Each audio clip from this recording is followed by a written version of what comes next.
Bom pessoal, meu nome é Matias Green, hoje é dia 5/12/2011. Vou continuar com a série de vídeos a respeito da instalação do Zend Server. Esse é o terceiro vídeo. Anteriormente fiz um vídeo a respeito do Mac, instalação no Mac e instalação no Windows 7.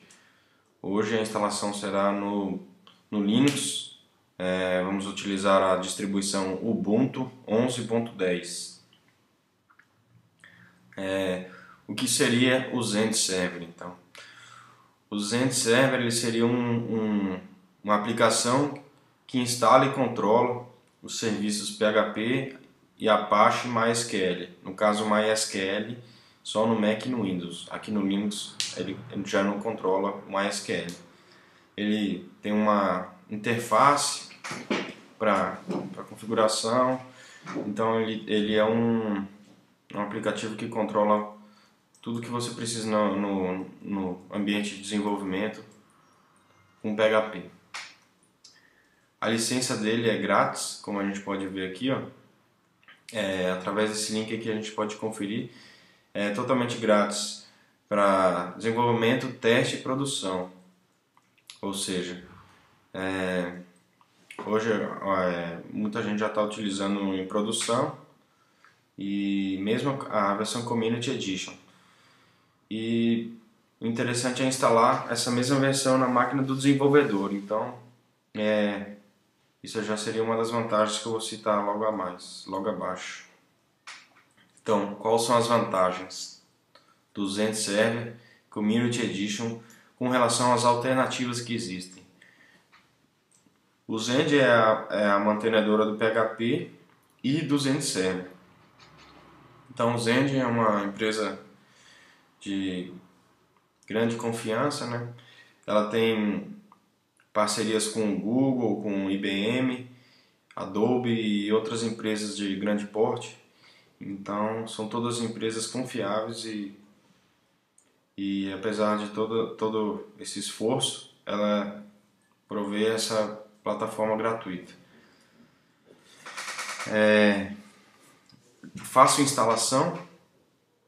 A instalação é simples, tanto no Mac, no Linux e no Windows, com algumas pequenas diferenças.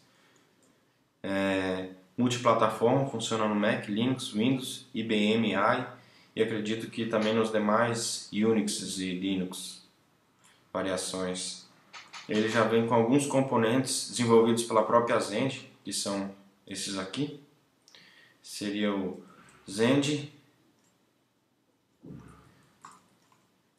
Data Cache, que é para trabalhar com cache. Ele é uma alternativa ao APC e ao Memcache, mas já vem instalado na aplicação, basta você ativar ou desativar. Zend Debugger, para aqueles que utilizam debug no desenvolvimento, já vem instalado, basta você configurar o seu NetBeans, Eclipse, Zend Studio ou alguma outra ideia compatível. Zend Guard Loader. Esse Guard Loader ele é responsável por carregar os códigos gerados com o Zend Guard. O Zend Guard gera códigos obfuscados, ou seja, códigos ilegíveis. E além disso, você pode inserir uma licença para o seu código expirar depois de algum tempo. Isso geralmente se usa quando se desenvolve uma aplicação e vai disponibilizar essa aplicação na máquina do cliente. Então ele não pode alterar, ele não pode fazer nada com o código, somente vai ser executado como se fosse um código compilado, binário. No entanto, ele continua sendo um código interpretado, mas totalmente obfuscado. Ele vem com o Zend Java Bridge, que é um componente que permite a integração do PHP com Java. Então você pode instanciar classes Java, trabalhar com Java dentro do PHP. Vem com o Zend Optimizer, que é um componente bem interessante. Ele melhora bastante o desempenho do PHP. Nos testes que eu andei fazendo, ele realmente melhora bastante. Como o PHP é uma linguagem interpretada, toda vez que você carrega uma página, ele precisa interpretar novamente o código. Então o Zend Optimizer ele é responsável por pegar o bytecode, que é o código interpretado, e fazer cache. Então na próxima requisição não vai todo o código ser novamente interpretado, alguma coisa pode ser aproveitada, e dessa maneira então ele torna muito mais rápido o PHP. Ele já vem com o Zend Framework 1.11, que hoje é a versão estável mais recente,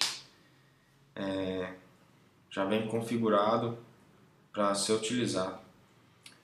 Ele tem uma API, o Zend Server Community Edition tem uma API no qual você pode, através do PHP, tanto trabalhar com alguns componentes como o Zend Data Cache. No caso você pode fazer cache, limpar o cache, várias coisas com PHP mesmo. E também pode controlar o próprio Zend Server, mandando algum tipo de requisição para reiniciar o servidor, pegar o status.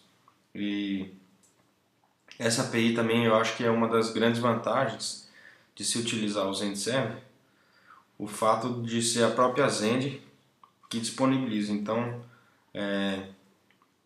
futuramente a gente pode desenvolver até uma aplicação para controlar o próprio Zend Server de alguma maneira, pegar os logs e fazer algum tratamento. Então é interessante essa API. Eu acredito que no futuro ela vai ser melhorada. Ela já é uma API interessante, mas com o tempo eu acho que a Zend vai melhorar ela. As alternativas. Existem várias alternativas. As mais conhecidas são Champ, Wamp, Mump e Lamp. Todas elas instalam o MySQL, o PHP, o Apache, e algumas vêm até com algumas funcionalidades a mais. Por que não se utiliza elas? Porque eu não recomendo utilizar elas. Primeiro, porque eu acho que a questão de padronização. Geralmente não se usa em produção nem Champ, nem Wamp, nem Mump, nem qualquer um desses. Não se utiliza no servidor de produção. Já o Zend Server sim se utiliza. Então é interessante sempre o desenvolvedor manter na sua máquina, no seu ambiente de desenvolvimento, um ambiente bem parecido com o ambiente que existe no servidor. Por questão de bugs que pode existir numa versão ou outra.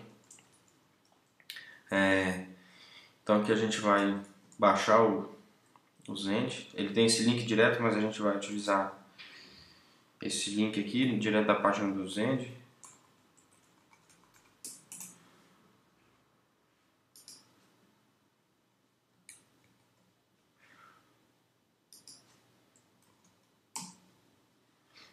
Então você vai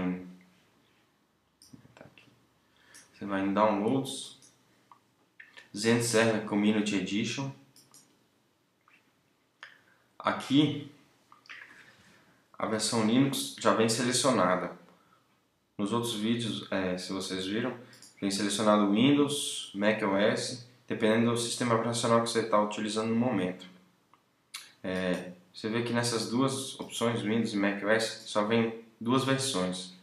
Já no Linux a gente tem outras versões. A gente tem no formato deb.deb.rpm, zipado mesmo, e dentro do zipado tem 32, 64, então para Linux a gente tem várias versões. A versão que a gente vai baixar vai ser a versão Zend Server Community Edition PHP 5.3 na versão 64-bit. Então você pode clicar.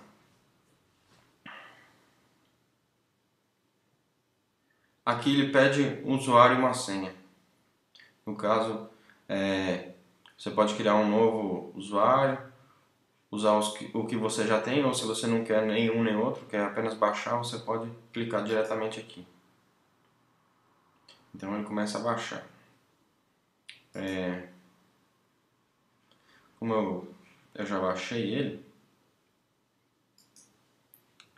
a versão que eu baixei foi exatamente essa. Já vamos instalar. Ele vem com, assim que você clica no link lá do download, ele redireciona para essa página. Nessa página aqui você tem o Installation Guide. que seria uma referência para instalação em todos os sistemas operacionais. Esse vídeo ele é baseado nesse Installation Guide. É todo em inglês, mas é fácil entendimento. Então, agora vamos começar a instalação propriamente dita. Você tem que abrir o terminal.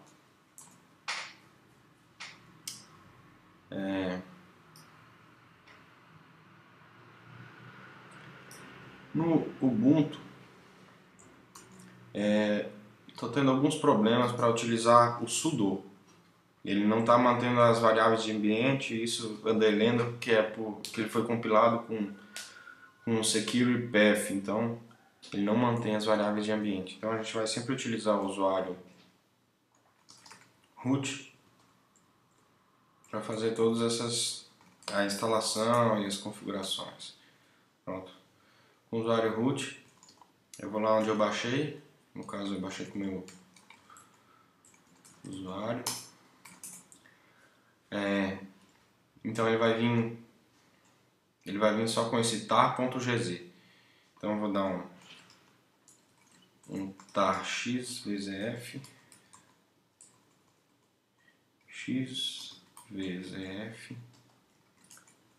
server, pronto. E o nome do arquivo .tar.gz, que não coube, então ele quebrou a linha. Pronto, ele cria essa nova pasta, ZendServer 5.5. Aí aqui é fácil, a instalação você coloca /install. Ele pergunta para você especificar uma pasta diferente. No caso, a gente vai usar a pasta padrão, até porque quando você for pesquisar alguma coisa no Google, algum erro, algum tipo de configuração, você utilizando esse path padrão é muito mais fácil.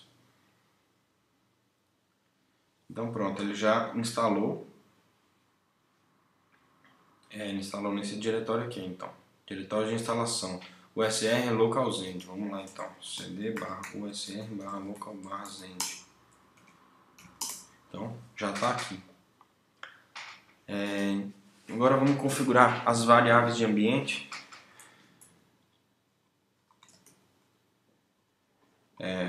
As variáveis de ambiente a gente tem que configurar porque, por exemplo, se você digitar aqui PHP, PHPISE, PCL, Peer, então todos esses comandos não funcionam, porque a gente precisa definir a variável de ambiente. Então a gente pode editar tanto as variáveis de ambiente para o usuário atual, como para todos os usuários do computador. Eu prefiro usar essa variável aqui para todos os usuários do computador. Então a gente vai dar um vi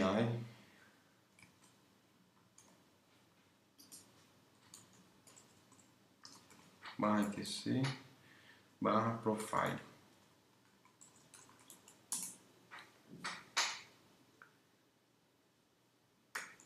Você pode usar outro editor, no caso, também. Podemos usar o Gedit, qualquer editor. Eu estou acostumado a usar o VI.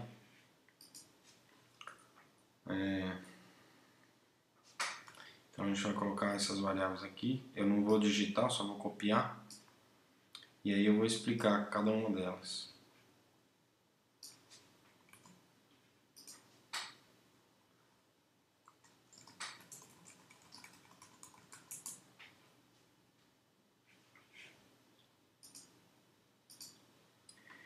Então, no Windows, por exemplo, já vem com todas essas variáveis configuradas.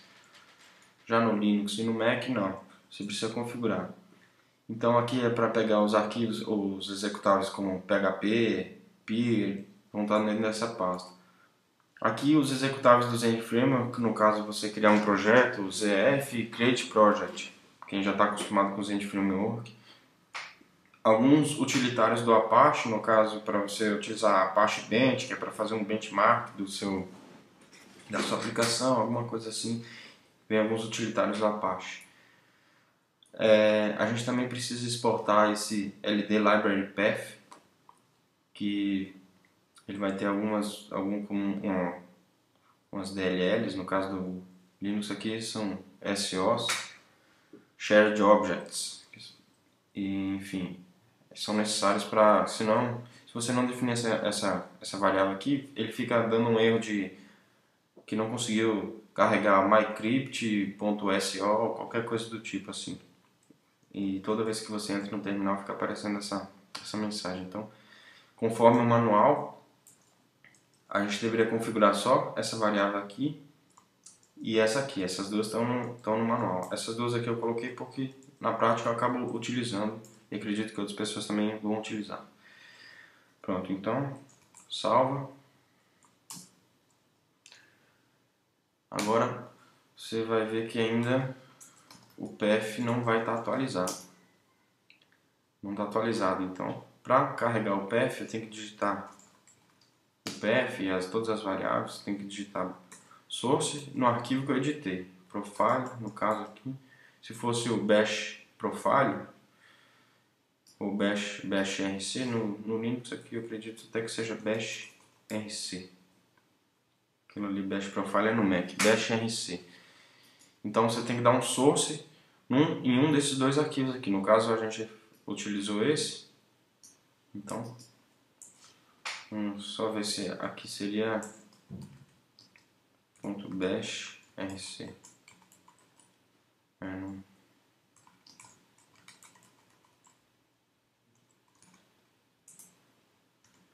Só para ver qual que é o arquivo aqui, com certeza. .bash rc. Então, esse aqui é o arquivo do usuário root, né? Mas no caso a gente editou direto o etc profile, que é para todos os usuários. Pronto. Então, agora as variáveis já devem estar atualizadas. Zend Framework, Bean, Apache.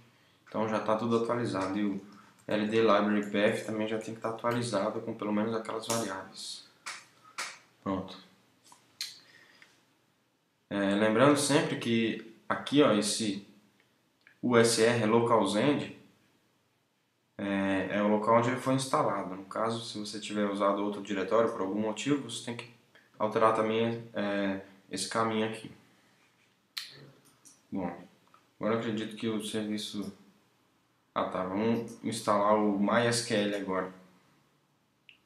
O MySQL, a gente vai utilizar aqui apt-get install MySQL server.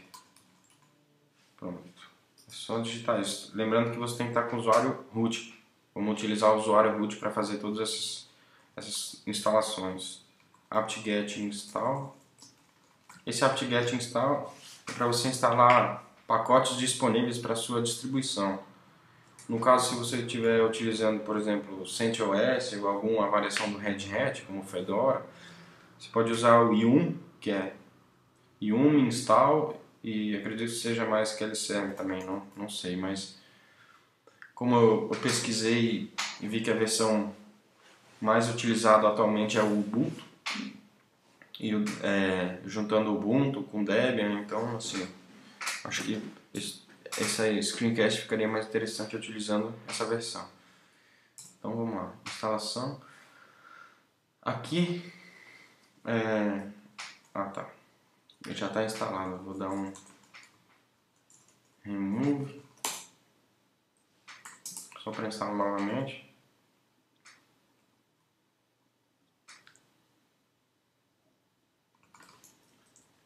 Install MySQL server. Então, como ele já baixou uma outra vez aí que eu instalei, ele já instala, pronto, é rapidinho, não precisa baixar. Então, pronto, agora você já tem o MySQL instalado e o Zend serve. Então você já tem aqui todos os comandos, você dá 2 tabs aqui, ele já mostra os comandos MySQL que já tem, né? Agora vamos ver se já está funcionando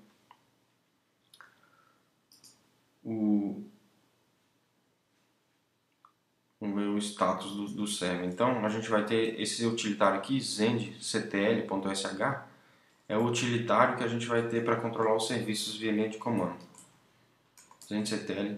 status. Então ele vai mostrar aqui, ó, Apache está rodando, Lite HTTP está rodando, e então ele rodando a gente vai poder acessar a página administrativa nesse endereço.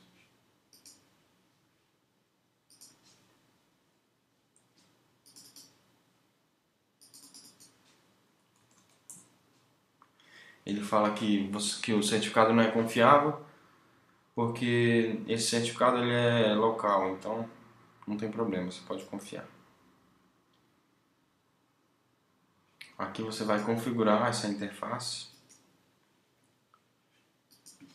define uma senha, que é para futuramente você acessar essa interface web. Pergunta se você quer receber novidades e tal. Eu já sou cadastrado, não vou me cadastrar. Pronto, ele cai nessa página. Então eu vou sair para a gente ver a tela de login.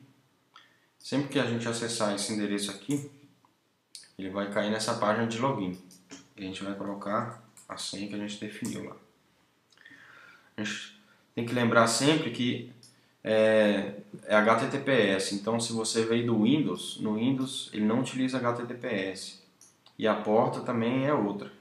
Então prestar atenção que no Linux é HTTPS localhost 1082. No caso é idêntico ao Mac. E a web, vamos ver se é esse endereço aqui mesmo. Que esse arquivo originalmente eu criei ele para Mac. Alterei, não sei se eu esqueci de alterar alguma coisa. Pronto, para web é esse mesmo endereço. HTTP sem um S, localhost 10.088. Então vou mostrar aqui um pouquinho da interface do Zend Server. Aqui você tem PHP Info, então a versão 5.3.8 ZS, que é Zend Server 5.5. Aqui você tem o PHP Info, como a gente tem sempre. Então você pode verificar. Você pode ver aqui, ó, ele já está com o Zend Framework. Você pode ver os componentes que estão carregados, Zend Data Cache, tá on, tal. Aqui você pode habilitar ou desabilitar um componente, por exemplo. Eu quero habilitar o Zend Guard Loader. Meu servidor precisa ser reiniciado após você fazer alguma alteração. Você vem aqui, Restart.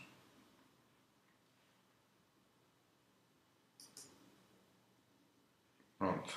Zend Guard Loader. De vez em quando ele dá esse acho que ele não responde a tempo e acontece isso. Mas enfim, você pode desabilitar, reiniciar o Apache. Você também pode alterar as diretivas, por exemplo.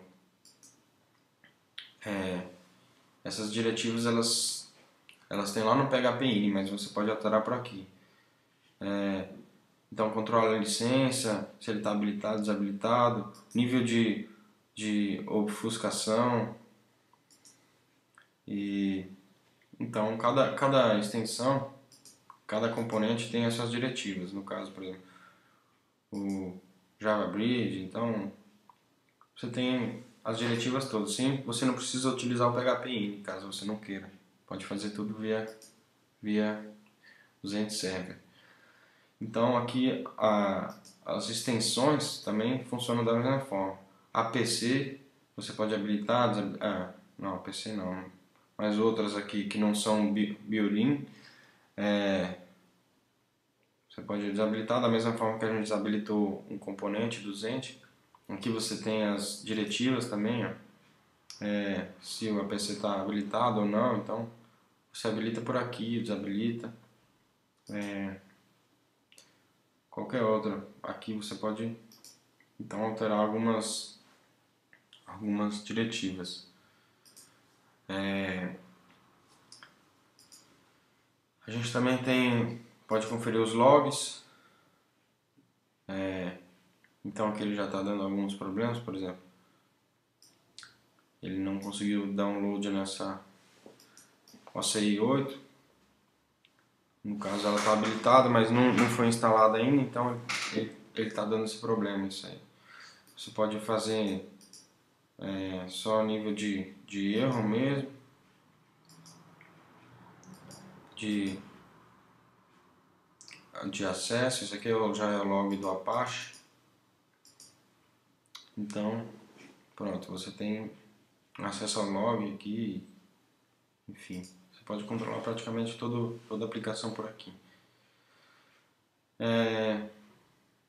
Aqui no ZenDebugger você pode configurar também os IPs que estão habilitados e tal. Na Administration, na aba Administration, você tem alterar a sua senha, tal, normal, né? Aqui é aquela API que eu comentei. Aqui você vai definir uma senha para aquela API. Então, para você poder acessar o servidor, você tem uma senha. Não é qualquer um que pode acessar, é só com a senha. Então, é basicamente isso. Eu vou mostrar aqui, voltar nos comandos para mostrar. Então, ZendCTL vai me mostrar todos os comandos aqui que tem. Então, você tem os comandos individuais, no caso aqui start Apache, start Lite HTTP, stop. Então você tem os comandos individuais para cada serviço. Ou você pode dar um ZendCTL, por exemplo, stop, ele vai parar todos os serviços de uma vez. E o Zend start começa todos de uma vez. Geralmente em desenvolvimento a gente utiliza isso, start e stop, que é mais prático do que você parar um serviço específico. Então, agora que a gente já tem acesso ao PHP, por exemplo, o PCL já tem, peer, PHP AS e todos os comandos da linha de comando do PHP a gente já tem também. Se você quiser usar o PHP CLI, então já está configurado, inclusive para os outros usuários. Então vamos lá. O diretório onde são armazenados os arquivos do Apache. Então a gente vai em cd/usr local zend apache 2 htdocs. Aqui ficam os arquivos. Então aqui a gente vai criar, por exemplo, mkdir projeto 1, projeto 2, projeto 1. Vamos criar um arquivo aqui, vi teste.php.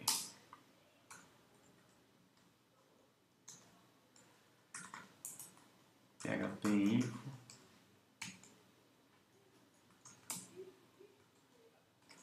Então vamos acessar aqui localhost 1088 sem o S. Aqui ele vai cair naquela página. A gente muda aqui para projeto 1, que a gente criou agora. Aí pode botar aqui teste também, .php direto. Então, nessa pasta aqui, nesse diretório, htdocs, você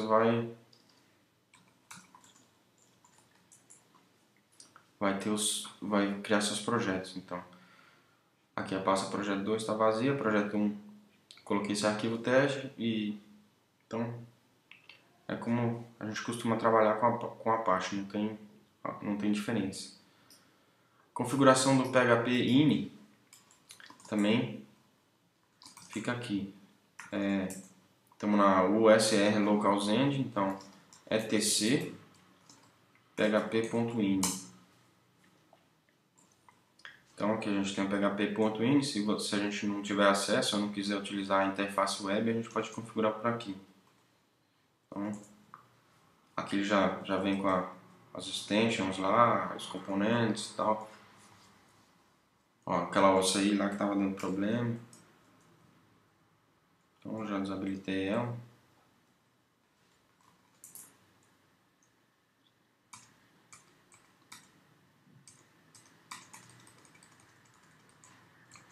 Então aqui você pode fazer a configuração. Lembrando que você sempre que fizer uma alteração, você tem que reiniciar o serviço. a configuração do Apache também fica aqui no Apache 2, como a gente vê aqui, conf, cdconf, vi http.conf. A gente pode mudar a porta aqui, por exemplo, para a porta 80. Então, restart no serviço.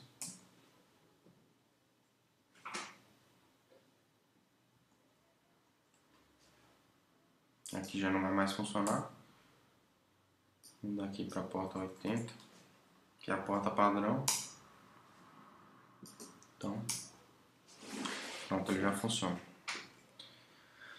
Então, a configuração é simples. Definir então as variáveis de ambiente, que é o mais importante, um dos mais importantes. Dar um source no arquivo onde você definiu. Lembrar de instalar o MySQL, se você for instalar, se for utilizar MySQL. Se for outros sistemas operacionais, como CentOS, Fedora, acredito, Red Hat, você vai dar um MySQL Server, não sei se é esse o nome do pacote. Mas você pode dar um search MySQL e depois install o nome do pacote. Então,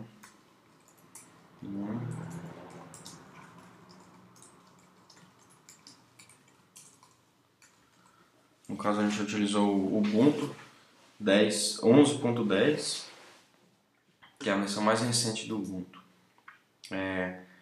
Qualquer dúvida, sugestão, crítica, esse é o meu terceiro vídeo, meu terceiro screencast, então provavelmente tem muita coisa a melhorar. Qualquer comentário pode ser mandado para o meu e-mail ou conversado diretamente via Google Talk, matiasgreen@gmail. Tem o Skype também, Facebook. Ficou um texto que não era para ter aqui. E você pode acessar mais screencast no YouTube também. De Matias Green, adiciona o canal, me adiciona em todos os contatos aí pra gente sempre estar em contato.